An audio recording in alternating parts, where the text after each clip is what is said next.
Alrighty, what is up, YouTube? I hope you're having a wonderful day. I only have 5 minutes to explain this, so bear with me. All right, so on the 4 hour time frame, price is bullish. So we're looking for lows to get swept, and we are looking for, uh, we're looking for lows to get swept. So these lows down here are pretty far away. They're most likely not going to get hit.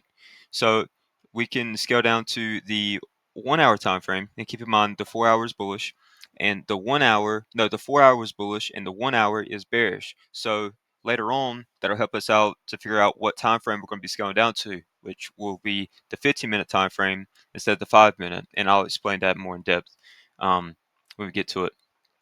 But yeah, on the 4 hour, I automatically seen higher time frame equals higher power. So I drew out equilibrium on the 4 hour time frame.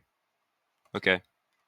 And if you don't know what equilibrium is, the below the middle white line, the 50% area, that is when price is in a discount.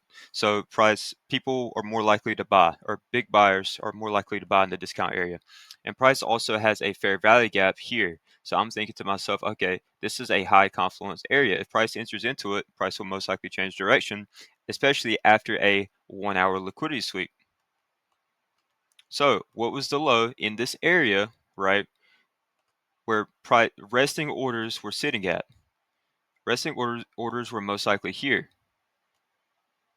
Okay, so price came down, swept out all these people that were trying to buy and had their stop losses here. So price came down, swept out these lows here.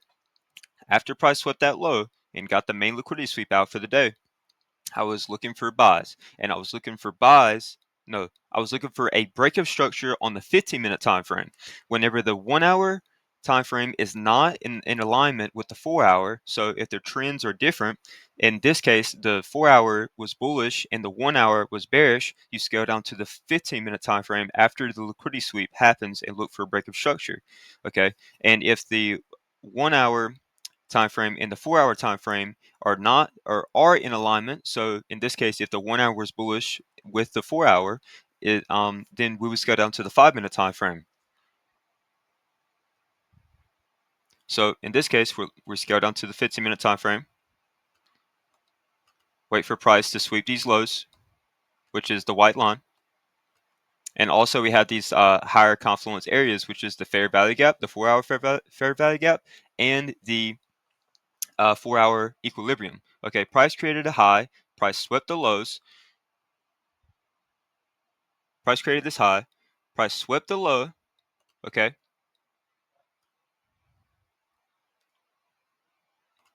We look for a break of structure. All right, price gives us the break of structure over this high. Price closes here.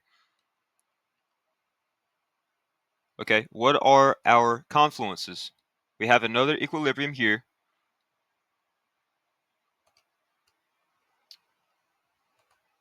We have an order block here, the move down that caused the move up. So this is where orders were filled at. And we have a breaker block here. So we're looking for price to come down to this area, any one of these confluences. Oh, price also created a fair value gap for us here. So this is an imbalance of orders here. So if price comes down into that fair value gap, price is most likely and shows bullish pressure coming out of the fair value gap. That means more buy orders were filled here.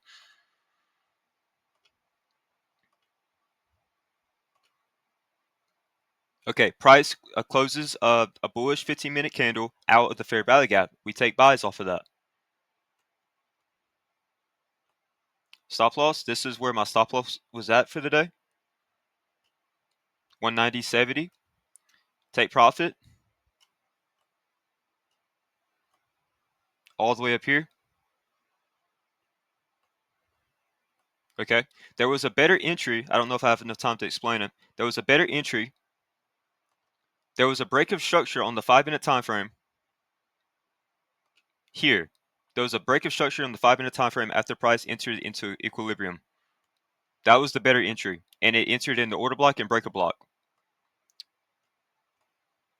But I entered based off of the fair value gap. I hope y'all enjoyed this video. Hope it was useful. Leave any comments down below. But I entered based off this fair value gap, not the 5-minute break of structure.